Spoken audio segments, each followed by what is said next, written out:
Good morning বন্ধুরা, welcome back to my channel Ankis blogs. আমি অঙ্কিতা নিয়ে চলে এসেছি আজকে একটা নতুন ভিডিও নিয়ে। আশা করছি আপনারা সবাই খুব ভালো আছেন, সুস্থ আছেন আর সচেতন আছেন। বাজছে এখন সকাল 8টা আর এখন থাকতে আমি আমার ভিডিওটাকে স্টার্ট করছি। আশা করছি আপনাদের ভিডিওটা ভালো লাগবে। যদি ভিডিওটা ভালো লাগে অবশ্যই কিন্তু লাইক করে যেতে ভুলবেন না। তাহলে চলুন বেশি কথা না বাড়িয়ে শুরু করে দিই আজকের এই ভিডিওটাকে। আজকে হিয়ার ব্রেকফাস্ট বানানো দিয়ে ভিডিওটাকে স্টার্ট করছি। আমার প্রত্যেকটা ভিডিওর কমেন্ট বক্সে এটা তো থাকবেই যে দিদি লাঞ্চে কী খাওয়াবো, ব্রেকফাস্টে কী খাওয়াবো, ইত্যাদি ইত্যাদি। তো আজকে হিয়ার জন্য যেটা ব্রেকফাস্টে বানাচ্ছি চলুন আপনাদের সাথে শেয়ার করি। কিছুই না, সসপ্যানেতে একটু ঘি নিয়ে নিলাম, আপনারা চাইলে বাটার নিতে পারবেন। তো ঘিটা একটু মেল্ট হয়ে যাওয়ার পরে দিয়ে দিচ্ছি একটা এলাচ ফাটিয়ে। এরপরে দিয়ে দিচ্ছি গাজরটা দেখুন, এই যে গ্রেটারটা আছে একদম হোলগুলো না একদম ছোট ছোট, সেই গ্রেটারটা দিয়েই গ্রেট করেছি। মাম্মামের এই গ্রেটারটা দিয়ে গ্রেট করে দিলে খুব সুবিধা হয় আর কি খেতে। তো একটু ভাজা ভাজা হয়ে যাওয়ার পরে আমি 1.5 চামচের মতো সুজি দিয়ে দিচ্ছি। সুজিটা যদিও বা আমি ড্রাই রোস্ট করে রাখি, তাও আমি 2 মিনিটের মতো একটু গাজরের সাথে ভাজা ভাজা করে নিচ্ছি। অবশ্যই গ্যাসটাকে একদম লো করে দেবেন। হালকা করে ভাজা ভাজা হয়ে যাওয়ার পর একটা সুন্দর গন্ধ ছাড়বে, তখনই ভালো মতন জল দিয়ে দেবেন যাতে সিদ্ধ হয়।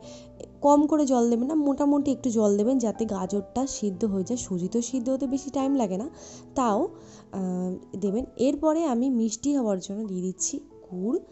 এটা গাজর সুজির হালুয়া। গাজরের হালুয়া শুধু করতে গেলে বাচ্চাদের তো পেট ভরবে না, তার সাথে যদি একটু সুজি মিক্স করে নিই ভীষণই হেলদি হয়ে যাবে আর পেটটাও কিন্তু ভরবে। আয়রন রয়েছে আর গাজর খেলে আমরা কম বেশি সবাই জানি যে চোখের জন্য খুবই ভালো। নিয়মিত যদি বাচ্চাকে গাজর খাওয়ানো যায় তো বললামই চোখের জন্য খুবই ভালো, মানে চোখের জ্যোতি বাড়াতে সাহায্য করে। তো যাই হোক, এটা রেডি হতে বেশিক্ষণ টাইম লাগবে না, 5 মিনিটের মতো মিডিয়াম ফ্লেমে একটু ফোটালেই রেডি হয়ে যাবে। দেখুন এই যে আমি ঠান্ডা করতে দিয়ে দিয়েছি, অলমোস্ট ঠান্ডা হয়ে গেছে। ঠান্ডা হয়ে গেলে মামামকে খাইয়ে দেবো। এমন তৈরি করবেন যেন একদম শুকনো শুকনো না হয় আর একদম পাতলা যেন না হয়, এই রকম করবেন যাতে চামচে করে খাওয়াতে সুবিধা হয়। তো তৈরি হয়ে গেল গাজর সুজির হালুয়া। এটা একটু প্রোটিন রিচ বানানোর জন্য এতে একটু আলমন্ড আর কাজু গ্রেট করে দিয়ে দিলে কিন্তু আরও হেলদি হয়ে যাবে। এরপরে সেরকমভাবে ভিডিও করা হয়নি, এখন রান্না বসিয়েছি। আজকে সকাল থেকে এত মাত্রায় বৃষ্টি হচ্ছে যে বলার কথা নয়। তো আমার হাজব্যান্ড ভেবেছিল যে একটু বাজারে যাবে, মাছ বা যাই হোক যা যা পাবে নিয়ে আসবে। তো সে আর বেচারা বেরোতেই পারেনি, তো কারণ স্কুটি নিয়ে বেরোবে। এবারে বেরোলে কি হবে বলুন তো, ছোট চাকা পড়ে যাওয়ার ভয় থাকবে। তো আমি বললাম যে বাদ দাও, আজকে বেরোনোর কোনো দরকার নেই, যা বাড়িতে আছে তাই রান্না করছি। তো বাড়িতে ডিম আছে আর সবজি সেরকম একটা কিছু ছিল না, সেই জন্য কিছু করা হয়নি। তো নর্মালি ডিম ভেঙে আলুর তরকারি করেছি, ভাত করেছি, আর কিচ্ছু করা হয়নি। সিম্পলি আপনাদের সাথে শেয়ার করলাম। যেদিন যেমন পরিস্থিতি হবে সেই রকমভাবেই চলতে হবে বাঙালিদের, বাঙালি কেন যে কোনো মানুষকেই। তো আমার এখানে রান্নাবান্না হয়ে গেছে, খুব তাড়াতাড়ি রান্নাবান্নাটা কমপ্লিট করে ফেলেছিলাম, কারণ এই যে ডিম ভাঙার তরকারি আর ভাত করেছিলাম যেহেতু। আর মামের জন্য আমি একটা ডিম সিদ্ধ করেছি, আর ওর জন্য একটু আলু দিয়ে, ও তো আমাদের মতন খাবার খাওয়া শিখে গেছে, তাও ওকে আমি এই তরকারিটা দেবো না। বাজছে এখন দুপুর 1:30, আমি আর মামুনি লাঞ্চ করতে বসবো। একদম সিম্পলি রান্না করেছি, ডিমের ঝুড়ি করে আলু দিয়ে তরকারি করেছি, একদম আদা রসুন বাটাও দিইনি, একদম সিম্পল করেছি, আর ভাত। তো দেখা যাক সন্ধেবেলা কী রান্না করা হয়, এই বেলা তো এইরকম খাচ্ছি। বাজছে এখন সন্ধ্যে 6:30 আর এখন রান্নাঘরে এসেছি সবার জন্য চা বানানোর জন্য। আমি স্পেশালি চা খেতে পছন্দ করি না, কিন্তু আজকে যা বৃষ্টি হচ্ছে একটু আদা দিয়ে বা একটু এলাচ দিয়ে চা করলে কিন্তু ভীষণই ভালো লাগে। আর কফি, আমি চায়ের থেকে কফি ভীষণই ভালো, মানে ভীষণই পছন্দ করি। কিন্তু কফি খেলে ওই যে একটাই প্রবলেম, ঘুম আসতে চায় না। আর এখন মাম্মামের জন্য তো ঠিক মতো ঘুমই হতে চায় না, তো কফিটা অতটা বেশি এখন খাওয়া হচ্ছে না, তো শীতকালের দিকে খাবো। তো সবার জন্য চা হয়ে গেছে, সবাইকে দিয়ে দিয়েছি। আর হিয়ার জন্য এবারে খাবার তৈরি করব। খাবার বলতে কি, এই যে আপনারা অনেকেই কমেন্ট করেন যে ওকে আমি কী দুধ খাওয়াই, ওকে আমি আমুল গোল্ড 36 টাকা দাম এই দুধটা খাওয়াই, অনেকেই আমাকে জিজ্ঞাসা করেন। তো এই দুধটা আমি বলতে গেলে গরুর দুধ, মানে প্যাকেটের দুধটা আর কি ফোটাই না, জাস্ট উষ্ণ একটু গরম করে নিই, যেন হালকা গরম, যেন খেতে ভালো লাগে আর কি। তো আর এই সময়টা আমি ওকে হোমমেড সেরেলাক ছাড়া কিচ্ছু খাওয়াই না। আর এই রেসিপি আমি অনেকবার শেয়ার করেছি, আজকে আর দেখালাম না। তো একটু মিষ্টি হওয়ার জন্য সামান্য 3 থেকে 4 গ্রামের মতন গুড় নিচ্ছি আর দুধ নিয়ে হালকা হালকা করে মিক্স করে ওকে খাওয়াবো।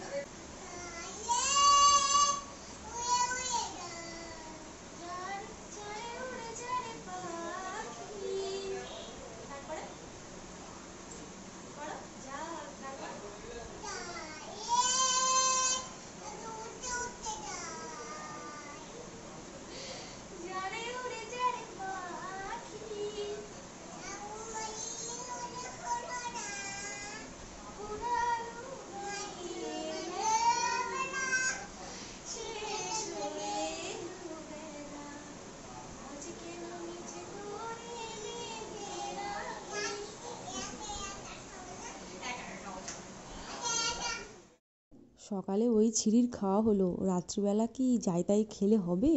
একদমই নয়। আজকে ডিনারে হচ্ছে এগ চিকেন মোগলাই, আর তার সাথে যে তরকারিটা পাওয়া যায় না সেই তরকারিটা। আমরা তো বলতে গেলে বাইরের এইসব মোগলাই, চাউমিন, রোল কিছুই খাই না। যা খাওয়ার ইচ্ছে হয় বাড়িতেই বানাই। তো আজকে আমার বাপির আবদার, বিশেষ করে বাপির জন্য। বাপি অন্য কিচ্ছু না খায় না, না বিরিয়ানি, ফ্রায়েড রাইস, রোল কিছুই খায় না, শুধু আমার হাতেই মোগলাইটাই খায়। ওনার নাকি খুব ভালো লাগে।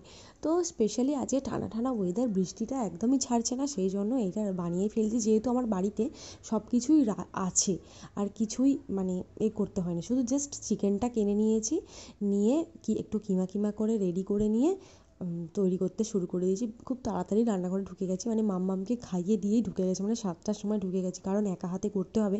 মাম্মামকে নিয়ে মামুনি বসে আছে, একা হাতে করতে হবে, কারণ ও করতে দেয় না একসাথে দুজনকে কাজ, ভীষণই বিরক্ত করে, সেই জন্য একা হাতে করতে হবে, তো অনেকটাই টাইম লাগবে, তাই একটু তাড়াতাড়ি ঢুকে যাওয়া আর কি। তো ওইদিকে তরকারিটা বসিয়ে দিয়েছি, আর এদিকে চিকেনটাকে ব্লেন্ডারেতে, মিক্সারেতে একটু কিমা করে নিয়েছি।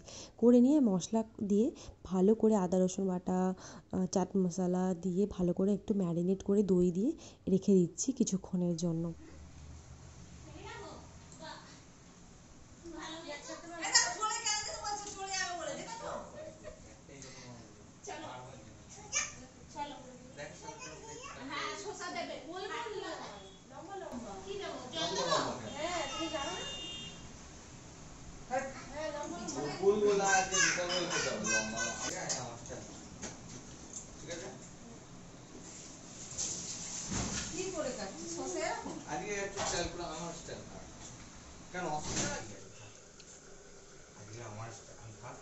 তোমার স্টাইলে তুমি যেটা পারো সেটাই করো না।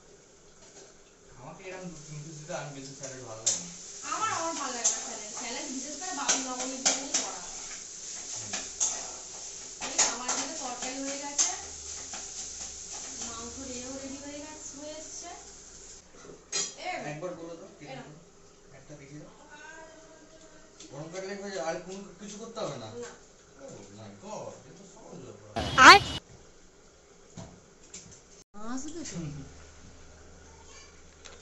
দেখ আমার বর পুরো বেঁকে গেছে, দেখ না।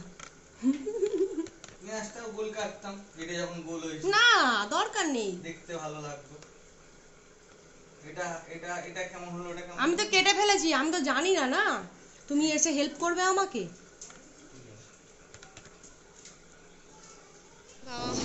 মামনি বলে আমি কোথায় খেতে বসবো?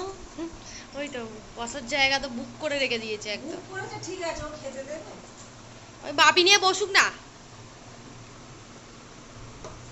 মামা অন্যায় করবে না, আমরা ভালো রান্না করেছি খাই। হ্যাঁ আমরা ভালো রান্না করেছি, না দেখি কেমন তোমার মা কেমন করেছে, দেখি দেখি দেখি। কবে আবার খারাপ করেছে? সব সময় তো টেস্টি খাবার খাও। এই মোগলাইটাই আমার বাবা খেতে চাইছে, দাও অনিয়ন চাইছে বাবা। তুমি দই চিড়ে খেয়েছো মাম্মা? পেঁয়াজ খেলে ঠিক হবে, অনিয়ন খেলে না।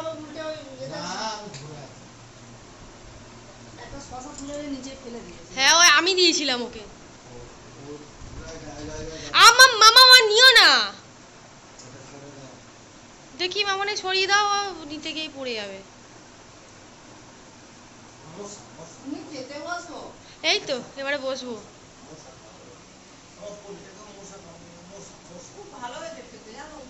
Thank you. বাপি কেমন হয়েছে বলো না তো? সত্যি কথাই, বাপি অন্য কিছু বিরিয়ানি ফ্রাইড রাইস কিছুই খায় না, এই মোগলাইটাই খায়। চারটে খেয়েছো আজকে? বাহ, তুমি তো তিনটে খাওয়া, আজ তার মানে বেশি ভালো হয়েছে অন্য দিনের থেকে নাকি? যাই, তোমাদের সাথে ভিডিও করতে করতে আমার আর খাওয়া হবে না। হ্যাঁ, ওই করি আর কি।